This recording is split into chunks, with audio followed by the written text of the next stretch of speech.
Hello and welcome to North Country Matters. My name is Donna Seymour. I'm a member of the St. Lawrence County League of Women Voters, one of the civic partners for our show.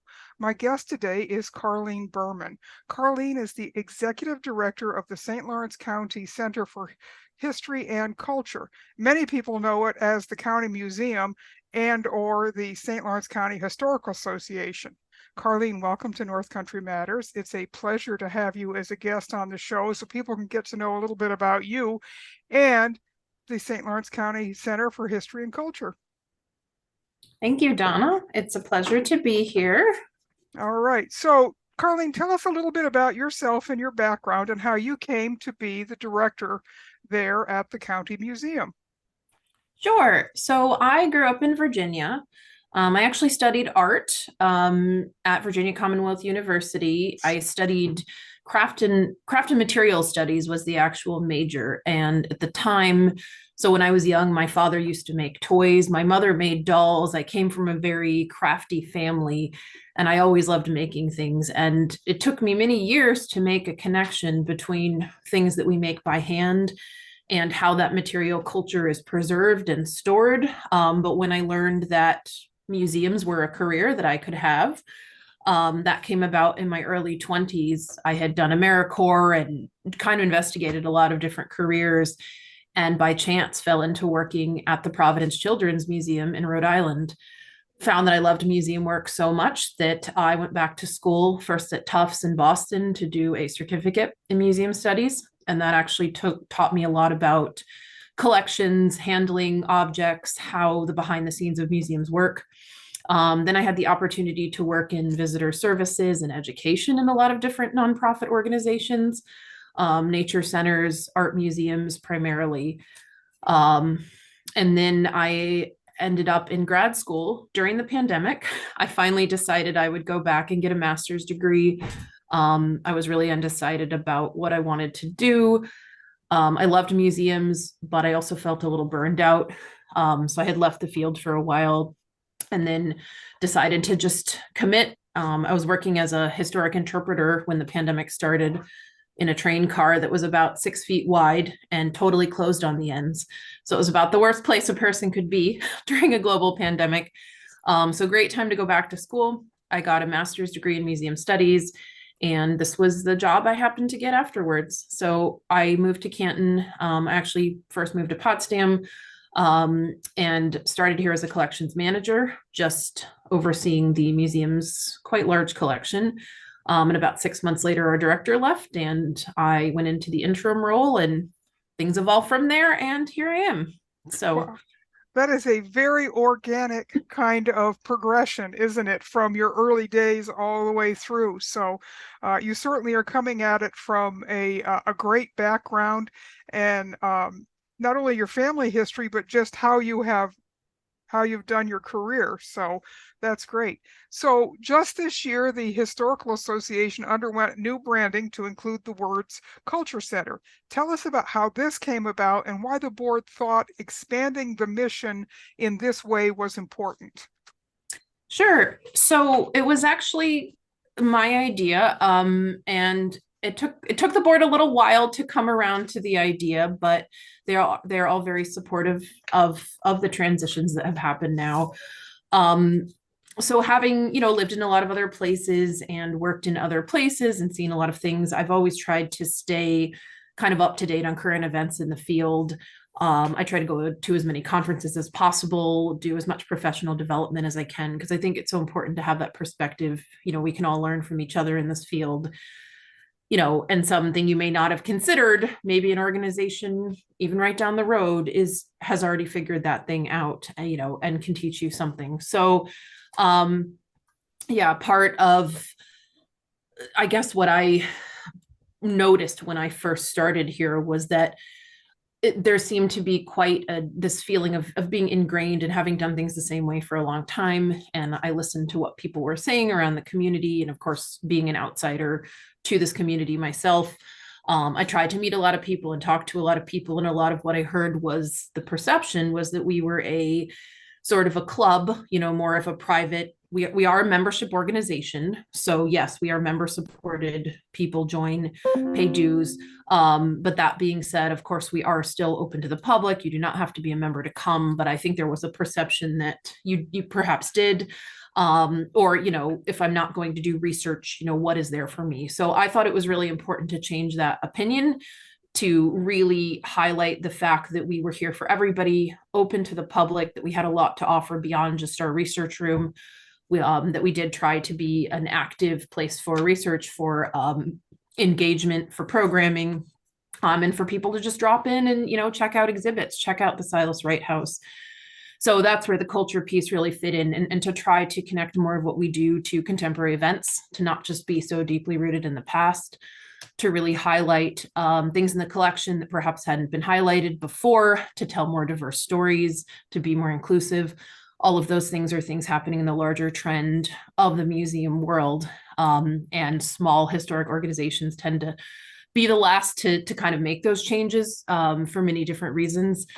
So I just thought it was important, not just the rebranding of the name, but to change, how we approach what we do as well, to, back that up.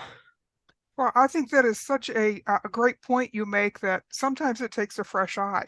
And so, you coming in and understanding what the perceptions of the Historical Association were, and then saying, how can we open this up? How can we engage other people? How can we become more welcoming and outgoing? And I think that's such an important point that you make there, because history isn't static. It isn't about what happened. It's about how it informs us about where we got to where we are today and where we're going in the future. So that's a great point.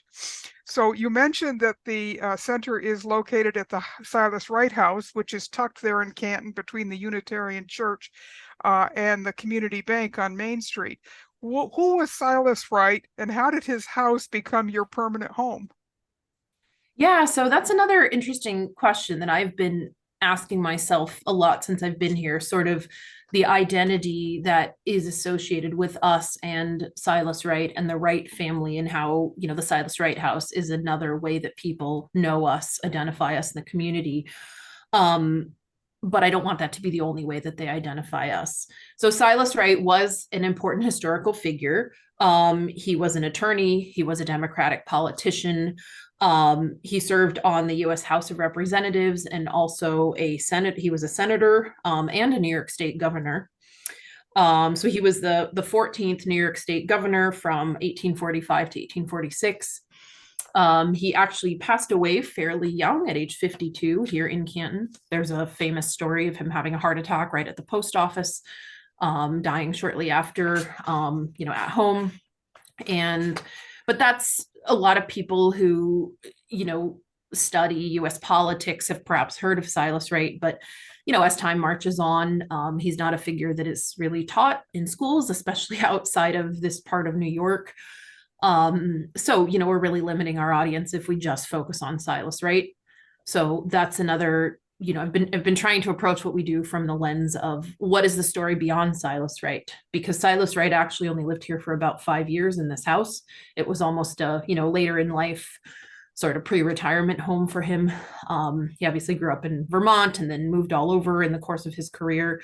But his wife, Clarissa, lived in this house for about 30 years after Silas died, and we know very little about her. So we've been trying to dig through our archives to find out more about Clarissa. The couple never had children, so the house had an interesting history after Clarissa leaves. It was actually Silas's brother who inherited and lived here for a while. And then the house famously became a parsonage for the Unitarian Universalist Church. It was a bed and breakfast for a period of time that was called the Tea Cozy. It was a private residence again, and then it was owned by the Zaza family, who ran a pizza parlor in what's now the parking lot, before it became the Historical Association, before it was purchased by a group of local historians and community members just interested in history that wanted to save it and preserve it in the early 1970s. So all of those other stories, kind of this long history it's had, from the 1830s until today, we've also been kind of reinvestigating and thinking how we can not only change how the period rooms are set up in the house to reflect some of that history, but to, we've been collaborating more with the UU Church and other organizations to try to, tell some of those other stories that connect to different parts of Canton's history and the area's history as well. Oh, that's very interesting. Of course, as a New York State and North Country native, I knew about Silas Wright being in Congress and a governor, but those other stories are very interesting as well. So, Carlene, tell us a little bit about the resources that you have there. There's a very rich collection of local history materials. Give us a kind of a thumbnail sketch of what you have. Yeah, that's something I've been discovering as long as I've been here. And we're still working on, every day we chip away at the thousands and thousands of objects we have that are not fully cataloged. And so we're working on still processing and putting everything we have into a database that can be more easily found.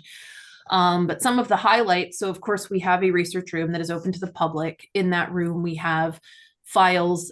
Things are organized by town, by family, so by last name. So if you have family that have any ties to St. Lawrence County, we may have some information about them here.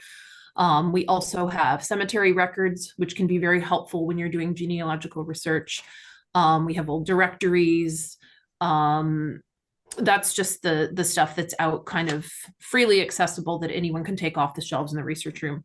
Sort of behind the scenes in our archives, we have the more fragile documents. We have over 500 maps, which are of both local towns and the whole county. We have topographical maps. They really span a huge variety of the types of things that are depicted.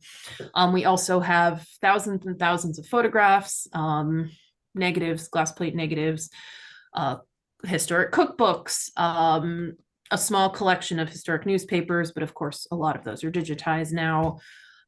Those are just the things that we have in the archives. We also have an entire third floor, which are three-dimensional objects, which a lot of people are not aware of.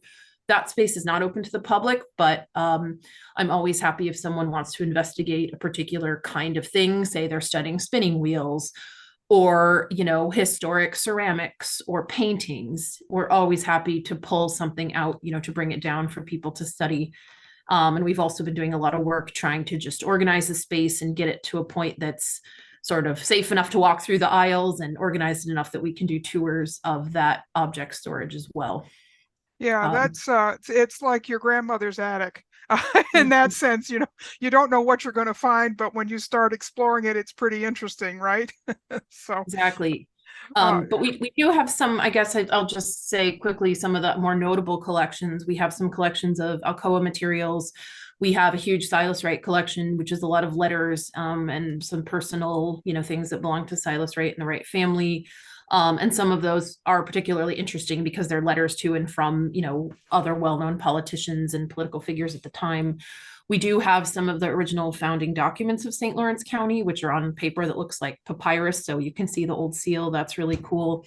We have a lot of stuff about the Seaway. We have really interesting all kinds of collections that are very specific to prominent families here or particular areas. So there's really a lot, a ton of stuff we're working with, and an exciting collection that we actually got during the pandemic, which we just received a grant to really start processing, is the Betty Steele collection of 80,000 negatives. Betty Steele was a well-known female photographer who documented everything from family graduations and weddings to urban renewal happening in Ogdensburg. So we're very excited that process is going to take a few years, but we're working on, rehousing and inventorying and eventually digitizing that collection to make it available. that will be a big project, but one that will certainly be of interest to a lot of people who are doing local research in the Ogdensburg area for sure. So you have a lot of local history materials for every town and village in the county. How does your collection intersect with the local history offices that each of St. Lawrence County's towns maintain? Yeah, so I haven't been to the offices of all of the historians in the county, so I can't say for sure on all of the materials, but there's certainly some intersections of materials that we have and some that town historians may have, especially things like postcards, that were mass produced. There's a lot of duplication in those types of things in collections, photographs as well, certain records. There's a lot of things we have just photocopies of that perhaps, we're not sure where the original lives. That could be in a local historian's office. But it's really a hodgepodge throughout the county. Some towns don't have historians who are very active, some don't have collections, some don't have offices open to the public or museums. So it's hard to say. There's some towns that I think there's maybe a lot of duplication in what we have, say like Potsdam or Ogdensburg, who have more active museums or historians. And then some of the smaller towns, we may have more materials than some of those historians have. So it really just depends on what you're looking for. And we try to be, think of it as like the hub of a wheel spoke. Like we try to keep as up-to-date records as we can. It's a challenge, but to know, who's the active historian in each town, where some other materials reside, and anyone who comes to us, it's nice because we are open 5 days a week. We have staff, so we're able to answer the phone and answer emails and to kind of direct people to other resources in the county, whether it's, deed records at the courthouse or particular historian offices that may have more of that, topic on that town that they're looking for. Wow, that it's it sounds like a big job just to organize all that material. And as you say, every town is different in what they have for resources. So you really are the go-to if someone can't find what they're looking for locally. So your premier publication is called The Quarterly. Tell us more about that and how it contributes to our understanding of local history and culture, please.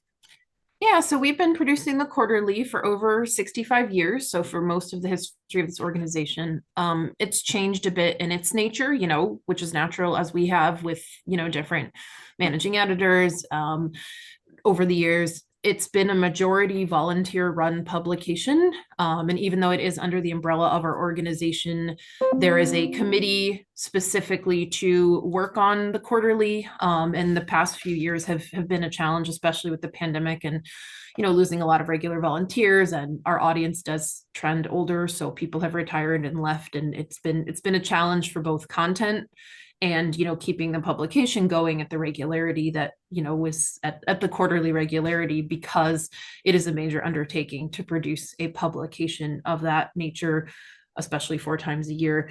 So we've in the past few years just changed a bit of what it is as sort of part of going along with our new rebranding, to bring in some other elements that might appeal to a different and wider audience. Things like sharing historic recipes and poems and, more content from our collection. Been using that as an opportunity to talk more about new things that come into the museum and things we can share with people. It still remains an important source of research. So, we're always open to any kind of contribution from local scholars, historians, or just, anyone interested in history who has a story to tell, whether it's a connection to their family, or, an interesting thing that they've learned about a particular place or material in the county. So we do try to, cover the whole scope of the county with, interesting historical stories and research. So it has always been the nature of the publication. And in that way, it is increasing people's understanding of just how people lived and worked and what life was like here, not just in the distant past, but, still to today, again, trying to connect to recent things that are happening here as well. Wow. Yes. And the quarterly is, I've seen many issues, and for a small town kind of publication, it's very high quality. So you can be really, really proud of it. So in addition, Carlene, to the resources we've already talked about, you also have exhibitions and special programs that you put on throughout the year. Tell us a little bit more about that aspect of your work. We do. And programming has always been kind of in the nature of what we do here. Of course, with the pandemic, like a lot of other things, we all moved away from doing in-person programming, and it had been a few years since we'd really had a lot of programs. One long lasting program we've had is called the Brown Bag Lunch Series. That was started by a former trustee, and has been going on for well over a decade. That we have brought back and continued. And I've been trying to, again, when we talk about access and who is history for, who is our audience, everything that I can that we've been doing lately, we've been trying to make available in a hybrid format so that we can grow our audience beyond just, people who are available at noon on a Thursday to come in person. So we have been recording all of those brown bag programs, making them available online, in addition to in person. And we have plans to hopefully do more of that type of maybe just online programming, because we even have members who live all across the country and a few who are in other countries who would like to, stay active, but obviously can't make it in person. And then another focus of mine recently has been to try to expand our programming into new outlets of things we haven't tried, or perhaps have done one-offs of, but I'd like to do more regularly. And again, I have a programming background, so that kind of education, public education, is really important to me. And to make these either free or, very inexpensive, accessible. And that's another benefit of membership is, most of our programming is free. So last year we started what I've been calling history adventure tours or exploration tours. So these include hikes, and we did a few kayaking programs. So things that actually get people out across the county where the history is happening. You're not just seeing it on a screen or listening to somebody talk about it. You're actually experiencing it. I was that kid that I didn't think I liked history when I was young. I hated memorizing dates and figures. My love of history actually started in graveyards. I loved seeing old names and pictures, carved into stone. I mean, I grew up in an old house, but that kind of stuff, the architecture and the being a craft person, how something was made, the quality of it, that's what was appealing to me. And you can't experience that on a screen. You have to be there and touch it and feel it. So to try to, get people out, and it's a challenge logistically to kind of figure out all the details of these programs, but we have done a number of hikes and workshops that are out kind of moving around. The Rossi Ruins tour was one of the first ones I did, and that was so popular we actually did it twice, going in Rossi and walking through the ruins of the old iron and lead factories. So there's a lot more of that on the horizon. We also have new programs as part of our historic garden project we're working on at the museum to grow medicinal, culinary, and decorative plants that were historic to the area. And there's going to be interpretation of that and some new programs, but also we've been doing garden tours out to show off some of the beautiful gardens in the county as a fundraiser for that program as well. So lots of new things we're trying, and we're going to continue to try to engage people on different levels and different interests with history, and to kind of expand what people think of as history. Well, all those things are great. And as you say, engaging people, getting them out, walking through an area is such a great way to get in touch with the history of an area. I know you have your own YouTube channel where you post your videos and stuff, and I'll be sure to put that link in our show notes. Carlene, tell us how people can support the work and the mission of the museum. You can join as a member, become a sponsor, or make donations. How does all that work? Yeah. So again, we're trying to grow our online presence. We actually launched a new website last summer that we're still working on and adding new things to. We hope to have more of our collection accessible online in the future there as well. We do post if you missed a brown bag, it's primarily brown bag recordings on YouTube, but we also have clips, like we did a cemetery cleaning workshop last fall. We've got some clips of that posted when we can record, programs out and about, we'll post those. Through our website is probably the easiest way to get more information about membership, sponsorship, donation. It's pretty easy. We have links that go to Square and PayPal. You can just sign up online.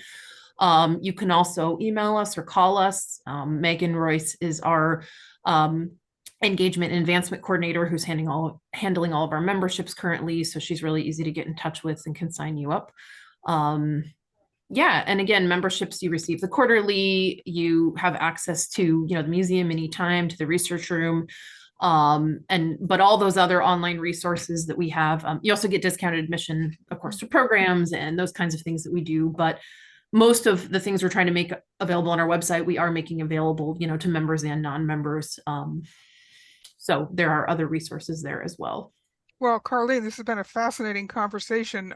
There's so much detail and so much depth to your collection and to your resources. And, clearly you're doing everything you can to make them more accessible to people and to make people feel welcome to come and browse what you have, as well as,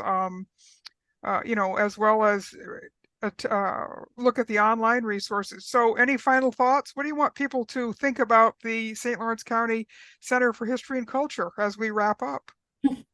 I think, one of the reasons we chose the word center, we had a big back and forth of museum versus center. And in a lot of the research that's been done, center really connotes, more like a community center, a hub, a place for people to just hang out. It's not so esoteric. It's not just, something that is club based and for the elite. We really want to be a place where if you want to stop in and, hang out, and there is a space where you're allowed to eat. So if you want to hang out on the table, eat your lunch, read a book, just be here as a nice, quiet space for repose or to learn and to look.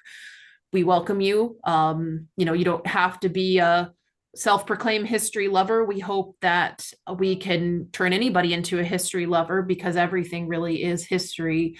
The first part of our conversation is already history. So yes, I just welcome everyone to come by. If you can't be here in person, find us at one of the programs we do out and about, maybe in your neighborhood, or find us online. We love meeting new people and showing them all of the things we have to offer. Well, thank you so much. I really appreciate your time today, and I hope people take your invitation very seriously, because I know you mean it very seriously. So perhaps we can have you back another time when you want to talk more specifically about some of the events that are coming up. So we'll do this again, okay? Okay. Well, Great. thank you so much for having me. It's Well, been a pleasure. you're very welcome, and it's been a pleasure for me as well. So these conversations are a production of North Country Matters, which is a civic collaboration between the League of Women Voters of St. Lawrence County and the Potsdam Public Library. Until next time, remember, our North Country matters.